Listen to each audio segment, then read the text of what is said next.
vou chamar, então, a primeira palestrante, que é a doutora Jéssica Malban Herbes, graduada em Medicina pela Universidade Federal de Santa Catarina, residência em Pediatria e Endocrinologia Pediátrica no Hospital Infantil Joana de Guzmão, mestre em Ciências Médicas pela UFSC, especialista em Pediatria pela Sociedade Brasileira de Pediatria e certificada com atuação em Endocrinologia Pediátrica pela Sociedade Brasileira de Endocrinologia e Metabologia.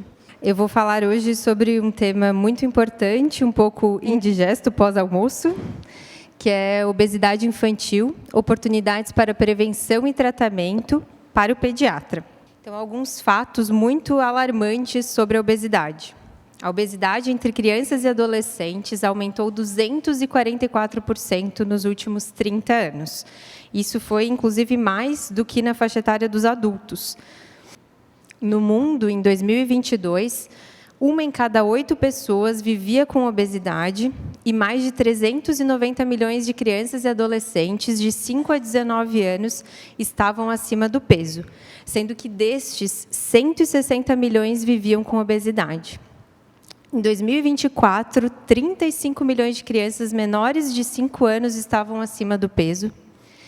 E no Brasil, 12,9% das crianças entre 5 e 9 anos e 7% dos adolescentes entre 12 e 17 anos têm obesidade, sendo que esses últimos dados do Brasil já são desatualizados, certamente já estão muito mais prevalente do que isso.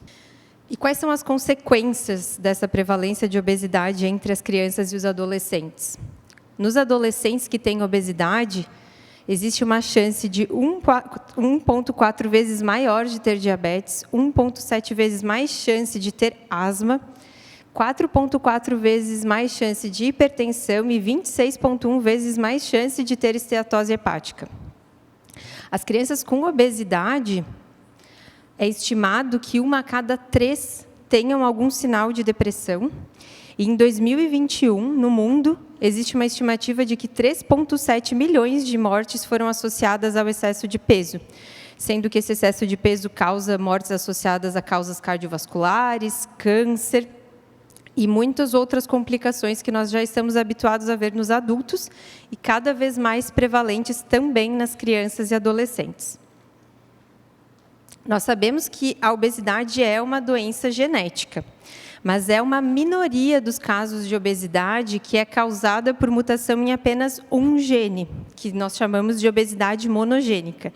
No caso da obesidade monogênica, as mutações são principalmente em genes relacionados a centros do hipotálamo associados ao apetite e saciedade. Já no caso da obesidade poligênica, que corresponde a mais de 90% dos casos, essas mutações são em vários genes e tem mais associação a centros no cérebro relacionados a vício e recompensa. Sendo que para a obesidade poligênica, o ambiente, então os fatores externos, fazem muita diferença no ganho de peso. Na monogênica, independente do controle do ambiente, a gente não tem uma grande diferença e esse ganho de peso vai acontecer. Então, a herdabilidade do IMC e da adiposidade, ela não é igual para indivíduos normais, magros, e para aqueles que têm excesso de peso. Nos indivíduos com peso normal, apenas 30% a 35% do peso do IMC e da adiposidade são herdáveis, digamos. Já para aqueles indivíduos com obesidade grave, essa herdabilidade pode chegar a 80%. Então, numa família que tem pais obesos, principalmente com obesidade grave, existe sim uma chance muito maior de seus filhos terem obesidade. Então, nós já sabemos que temos os fatores genéticos, que na maior parte das vezes nós não podemos influenciar, né? Nós podemos apenas orientar e identificar, mas nós temos muitos outros fatores em que podemos atuar e talvez o único profissional capaz de realmente mudar esses fatores seja o pediatra, que é quem tem o acompanhamento longitudinal da família, que acompanha essa família idealmente desde mesmo antes de ela aumentar, né? Mesmo antes de ter o seu filho. Então, nós temos o controle do ambiente, nós temos o acompanhamento da gestação, do estresse, do sedentarismo. Tudo isso é, sim, função do pediatra e ele tem um grande poder em mudar essa realidade.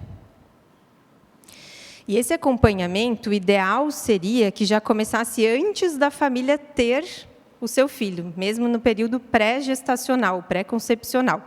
Esse seria o ideal, ter uma consulta com um pediatra para que todos esses fatores de risco fossem orientados antes da mulher engravidar.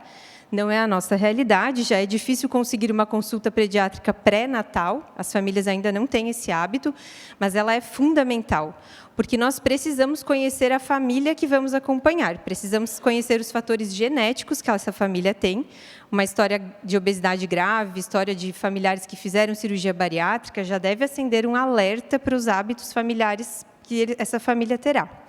Os hábitos da família já estabelecidos e aqueles que eles estão dispostos a mudar quando tiverem esse filho.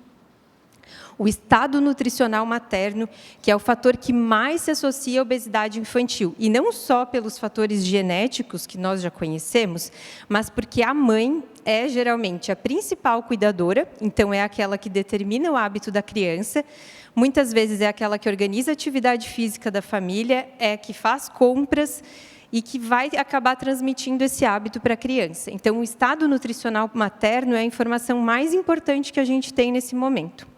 As doenças durante a gestação que precisam ser acompanhadas e a importância da programação fetal, já que é durante a fase intraútero que esse feto será programado, será preparado para a sua vida extrauterina.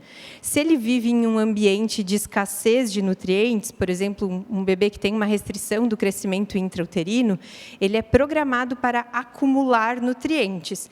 Então, ele é programado para economizar energia. Quando ele sai do útero para um ambiente em que não existe escassez, como é o nosso mundo atual, ele tem um maior risco de obesidade.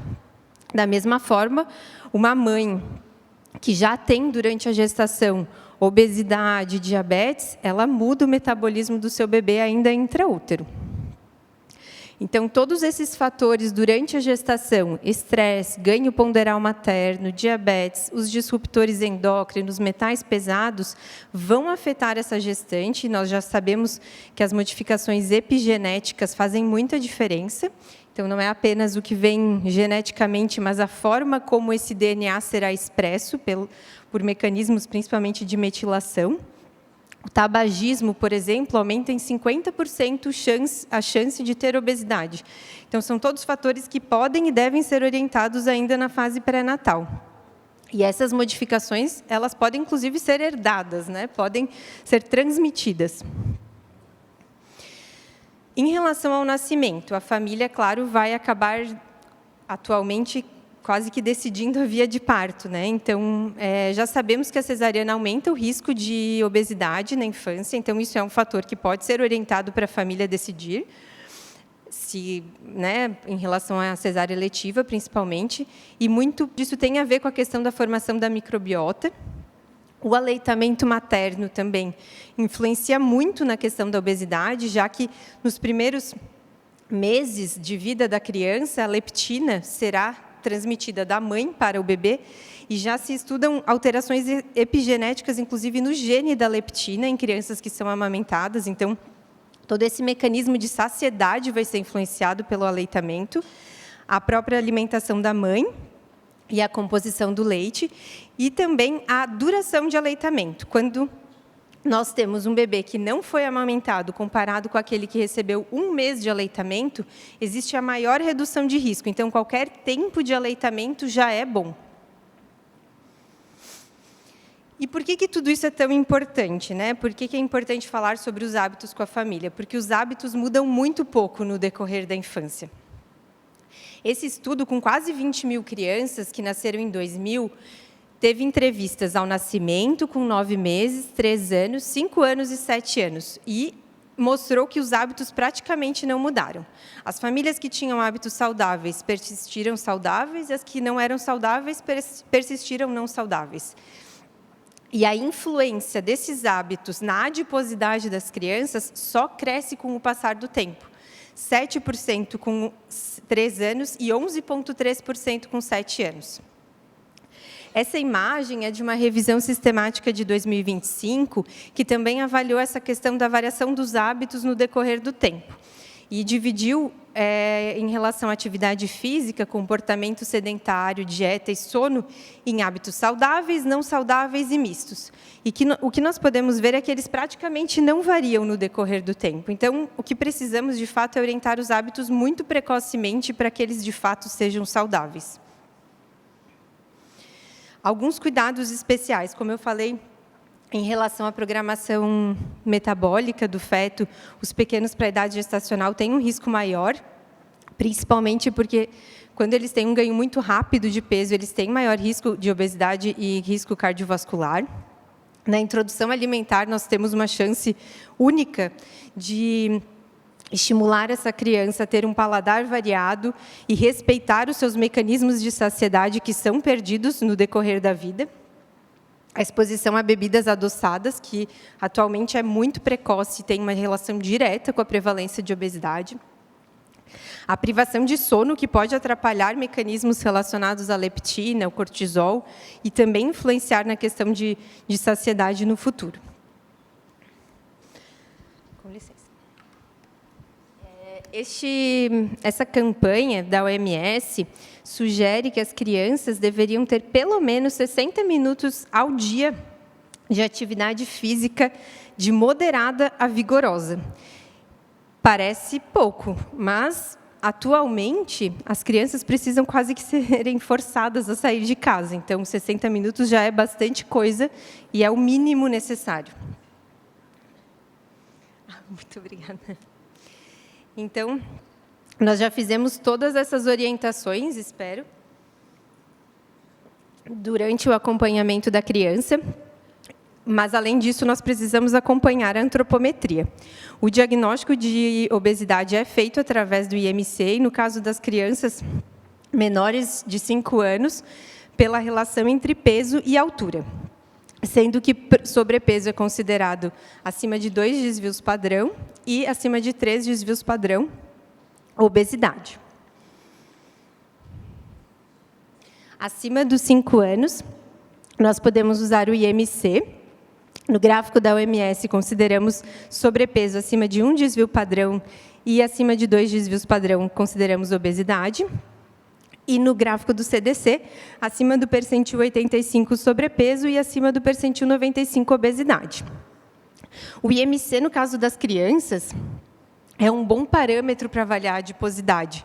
Diferente dos adultos, que se discute muito essa questão de IMC pela questão de massa muscular, nas crianças ele ainda é um bom parâmetro.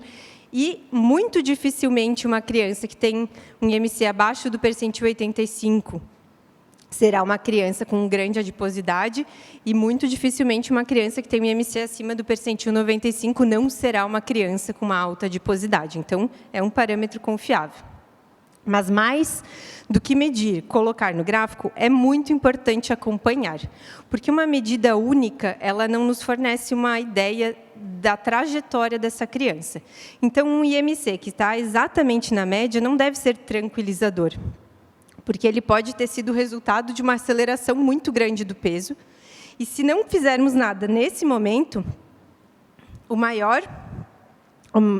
que nós temos de provável que aconteça é que se torne realmente uma criança obesa. Além disso, nós temos alguns sinais de alarme para a obesidade monogênica, e nesse documento da Sociedade Brasileira de Pediatria, eles estão resumidos, e esses sinais são obesidade iniciada no primeiro ano de vida, obesidade grave antes dos 5 anos, déficit intelectual, dismorfismos, queda na velocidade de crescimento e baixa estatura, o que é uma informação muito importante, já que na obesidade exógena, que é a poligênica mais comum, a gente vê geralmente uma aceleração do crescimento. Então, obesidade com baixa estatura ou desaceleração de crescimento é um grande fator de alarme. E a hiperfagia intensa. Nesse documento estão resumidas, então, algumas formas mais comuns de obesidade monogênica, que têm relação principalmente com genes associados à modulação no hipotálamo do apetite, e esses fatores de alarme que devem nos alertar para essa possibilidade, e também da obesidade sindrômica, que também tem fatores de alarme bem semelhantes com o déficit intelectual, os dismorfismos ainda associados. Então, nós já temos um diagnóstico de obesidade ou mesmo de uma aceleração muito rápida do peso numa família que tem um risco de obesidade. Nós precisamos dar esse diagnóstico para a família e é muito importante que esse diagnóstico seja dado com seriedade e como um diagnóstico de doença, realmente. Não colocando na família a culpa, na criança, a culpa pelo diagnóstico de obesidade. A obesidade ela não deve ser tratada como uma escolha pessoal, nem da família, e nem uma falha moral. No caso das crianças pequenas, elas nem têm maturidade para entender que o que elas fizeram no passado tem consequências no futuro. Então, nós precisamos atribuir à família essa responsabilidade. Para a gente planejar essa mudança, a gente precisa traçar metas com a família. Então, essas metas precisam ser realistas, a família precisa ter condições de executar o nosso plano. E o ideal é que a gente entregue esse esquema, esse planejamento por escrito para a família. Faça o planejamento com a família e entregue para que eles tenham no que se basear. Não devemos focar unicamente na perda de peso, já que, inclusive, isso pode gerar transtornos alimentares. Devemos focar na melhora de hábitos, na melhora de crescimento, de IMC, outros parâmetros para a criança não associar a perda de peso como necessária. E o profissional, o que ele pode fazer é fornecer informações. Nós não vamos estar na casa daquela família mudando os hábitos. Então, nós fornecemos as orientações e a família que vai conseguir mudar os hábitos com essas informações. É legal também entregar elementos gráficos para que as crianças visualizem a forma como elas devem organizar o prato, por exemplo, ou estabelecer metas de minutos de atividade física, tentar rastrear na vizinhança locais onde a criança pode, por exemplo, brincar ao ar livre, combinar com a família coisas práticas que eles consigam colocar em prática. E outra ferramenta importante é conhecer a rotina para que a gente possa orientar. Então, fazer realmente um diário pode nos ajudar a identificar os pontos que a gente pode mudar juntos. Então, por exemplo, o horário de dormir, o fato de fazer café da manhã. Algumas das revisões viram que pular o café da manhã é um fator de risco para a obesidade, então é algo a ser discutido com a família. Na família que não come legumes e verduras, nós não temos como esperar que a criança coma, ela não vai preparar, não vai comprar no mercado sozinha, então a gente precisa de fato que a família coma para que a criança coma. A diminuição dos ultraprocessados. E a própria organização de horários da família pode ser orientada em conjunto. Quando a gente já fez essa orientação, e não necessariamente nós precisamos esperar um tempo de medidas não medicamentosas para iniciar uma medicação, nós temos algumas opções, não muitas, de tratamento medicamentoso. Nenhum guideline orienta que só se deve entrar com medicação quando 3 meses de medidas não farmacológicas falham. Não. Elas podem ser iniciadas em conjunto e as opções devem ser discutidas com a família, principalmente na obesidade grave. A primeira medicação citada nesses 2 guidelines, um de 2023 e outro de 2025, é a metformina, que, na verdade, é uma droga antidiabética oral. Acima de 10 anos de idade, ela já poderia ser usada. Ela não é uma droga feita para a obesidade, mas ela pode ajudar a diminuir a resistência insulínica, tem uma perda pequena, moderada de peso, com uma redução de 1 ponto do IMC, e os efeitos colaterais são principalmente gastrointestinais leves a moderados. Então, em ambos os guidelines, eles sugerem que pode ser, sim, um adjuvante às medidas não farmacológicas, e, principalmente, se houverem outras indicações para seu uso, ela pode nos ajudar na obesidade. Outra medicação é o Orlistat, que é liberado acima de 12 anos de idade para tratamento de obesidade. É um inibidor da lipase, diminui a absorção de gorduras, mas essa medicação é associada com muitos efeitos colaterais que podem ser bem ruins para essa criança e adolescente. Esteatorreia, urgência, incontinência fecal, flatulência. E no guideline mais recente, que é canadense, eles não recomendam, porque a perda de peso não é tão significativa e existe um alto risco de efeitos colaterais. No guideline de 2023, americano, são citadas outras medicações que nós não temos liberação no Brasil para esse uso. A primeira são os agonistas do receptor da melanocortina, que atua no receptor no hipotálamo associado à saciedade, e ele seria usado para obesidade monogênica, mas não temos no Brasil. A fentermina, também não liberada pela Anvisa. O topiramato, que é um antiepilético e é usado em compulsão alimentar para adultos, mas em crianças não tem estudos na obesidade, e, por causa da diminuição da concentração, ele pode ser de uso dificultado na infância. A associação entre a fentermina e o topiramato, também não aprovado no Brasil, e a lisdexanfetamina, que é usada no tratamento do TDAH em adultos, também em alguns casos usado na compulsão alimentar, mas em crianças nós não temos estudos na obesidade. Ambos os guidelines concordam que as medicações da classe com melhor efetividade são os análogos do GLP-1, que têm se tornado medicações cada vez mais comentadas, e que são, sim, efetivos na perda de peso nas crianças e adolescentes. As que temos liberação para uso pediátrico são a liraglutida e a semaglutida.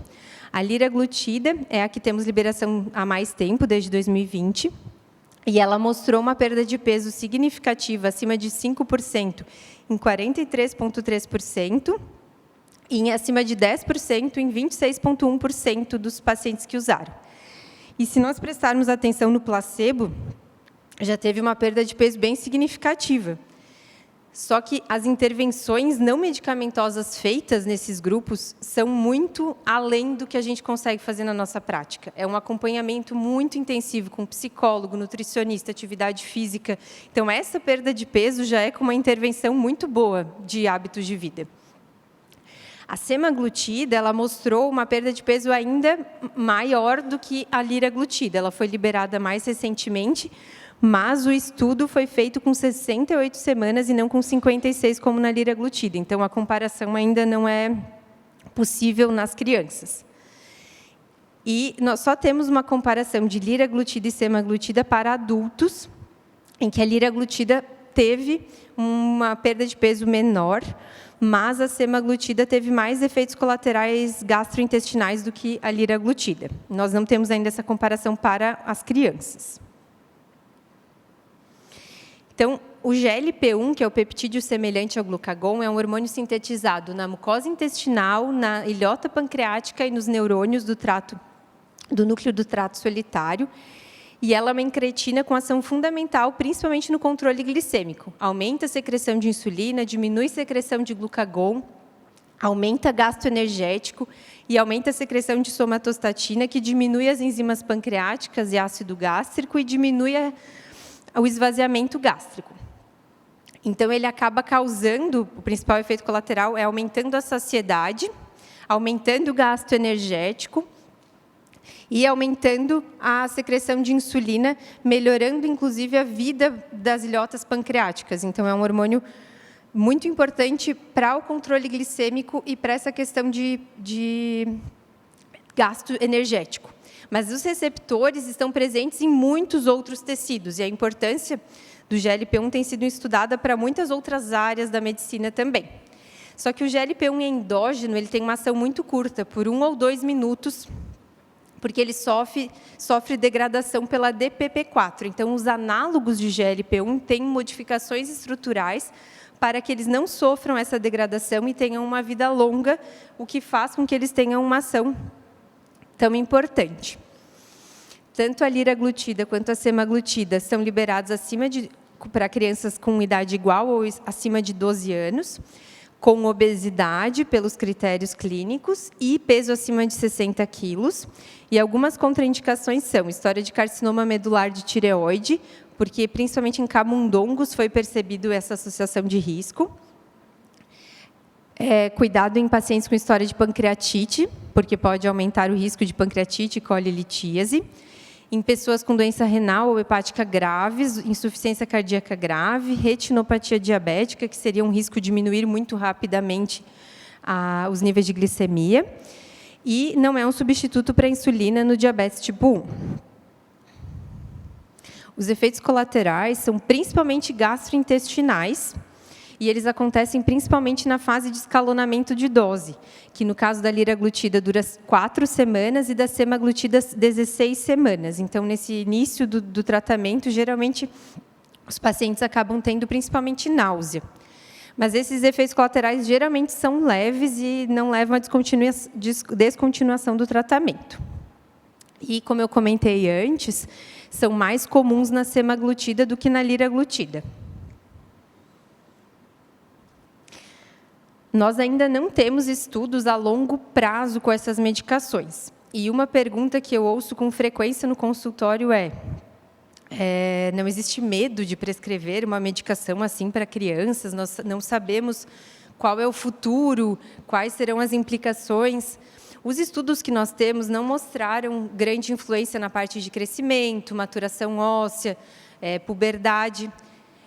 Mas, claro, o ideal é sabermos o longo prazo. Mas o que nós sabemos é que, a longo prazo, uma criança obesa tem tudo para ter complicações. Então, nós estaremos com benefícios, né, certos da medicação na perda de peso e malefícios certos de uma criança que persiste obesa.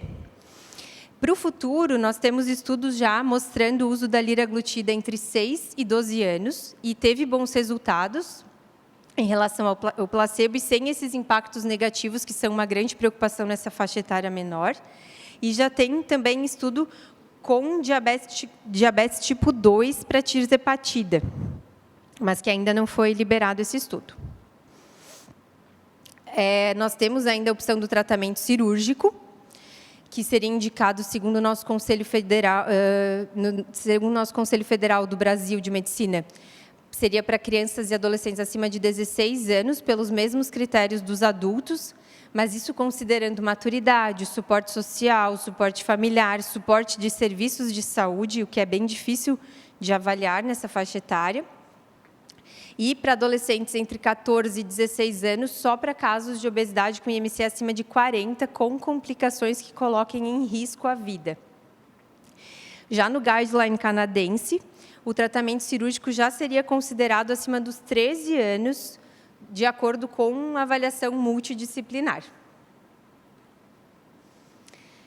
E uma pergunta que eu também ouço com frequência nós podemos esperar? É uma criança obesa. Podemos esperar mais uns anos para começar o tratamento? Ou adolescente, será que quando tiver o estirão não vai acabar compensando o peso com a altura e normalizando o IMC? Provavelmente não. 55% das crianças com obesidade continuarão adolescentes com obesidade e 80% dos adolescentes com obesidade terão obesidade na vida adulta. Então, se não fizermos nada, a maior chance é que essa criança e adolescente persista obesa. E sem mudanças drásticas, aproximadamente 1/3 das crianças do mundo viverão com obesidade em 2050.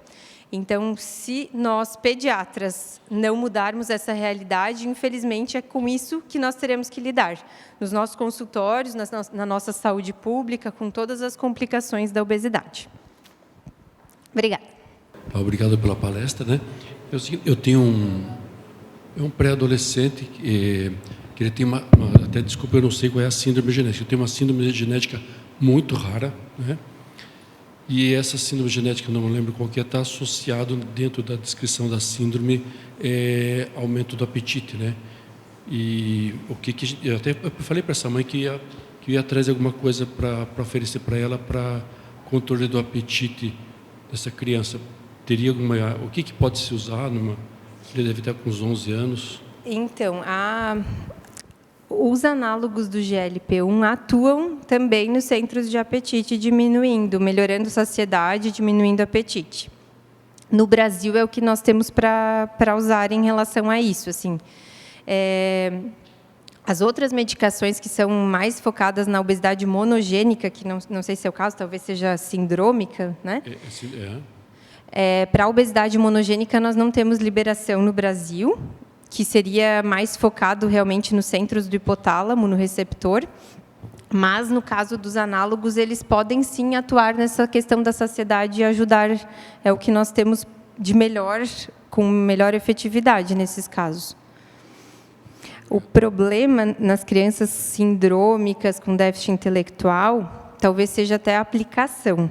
Eu tenho alguns pacientes nessa situação, e como são medicações injetáveis, se a criança tiver um déficit intelectual mais grave, algumas vezes isso dificulta, e também a questão dos efeitos colaterais, pelo fato de ter náusea, mal-estar, às vezes não são tão bem tolerados. Mas alguns pacientes ficam super bem com a medicação e ela, de fato, diminui bastante esse apetite, melhora o controle. Até algumas famílias, alguns estudos relataram até a questão melhora de comportamento mesmo, pela atuação nesses centros de saciedade. Para aumentar a dose, você costuma aumentar conforme está na bula, ou você espera ter aquele platô e para depois aumentar? E a segunda pergunta é quanto às orientações que você dá quando usa, se questão de atividade física para preservar massa magra, alimentação, alguma coisa, o que muda? Eu geralmente passo para eles o que está descrito em bula, 4 semanas para liraglutida e 16 para semaglutida, mas eu oriento que, se os sintomas estiverem ainda muito intensos no final daquele período de transição de dose, para que eles persistam pelo menos mais um período naquela mesma dose, o que é bem comum nas crianças. Até isso não foi tão descrito nos estudos, mas eu vi que muitos estudos tiveram que realmente prolongar esse período de progressão de dose. Em relação à orientação, ela não varia tanto quando eu uso ou não uso medicação. E isso que eu falei sobre a mudança de hábitos, a gente percebe na vida de consultório, né? Que as famílias elas têm uma dificuldade muito grande de mudar hábitos. Então, às vezes, o fato de usar uma medicação injetável, muito cara, faz com que a família acenda um alerta maior, e, inclusive, a adesão à mudança de hábitos, eu percebo que fica melhor por isso também, porque a família se sente inspirada para mudar hábitos, para fazer valer a pena o tratamento, né? Mas as orientações em si não mudam tanto, é mais a questão de adesão, que eu acho que melhora quando o tratamento medicamentoso é feito também. Parabéns, Jéssica, obrigada por tudo que você ensinou. Eu queria perguntar em relação a esses análogos, qual IMC que você decide que vai começar a retirar e como é que você faz? Então, como eu falei, algo que eu acho que esses guidelines trouxeram de novo, é que o tratamento da obesidade grave, já no começo, ele pode incluir os medicamentos. Então, feito o diagnóstico de obesidade, principalmente de obesidade grave, acima de 12 anos, que é a indicação, eu já proponho para a família o tratamento. Mas a verdade é que as famílias, muitas não conseguem aderir, principalmente pelo preço, né? E preconceito grande que existe com medicação injetável, dificuldade da família na adesão em relação a medicamentos para a criança, porque muitas vezes eu tenho a família inteira usando canetas emagrecedoras, mas para a criança existe um tabu, e às vezes é a pessoa que mais precisa naquela família. Então, eu sempre proponho como um tratamento, talvez não na primeira consulta, mas eu aviso, olha, o que a gente tem de mais efetivo é isso, e a gente pode começar, e para parar é um grande problema. Porque os estudos mostram que, quando suspende a medicação, existe ganho de peso. Então, a gente ainda não tem em que momento suspender a medicação. Mesmo normalizando o IMC, a chance de reganhar o peso é grande. O que eu geralmente comento com a família é que, se eles tiverem uma grande mudança de hábitos de vida enquanto usam a medicação, conseguirem normalizar o IMC com um novo estilo de vida, aí sim dá para se pensar em suspender. Mas, caso contrário, mantendo os hábitos, se a gente suspende a medicação, o ganho de peso vai ocorrer.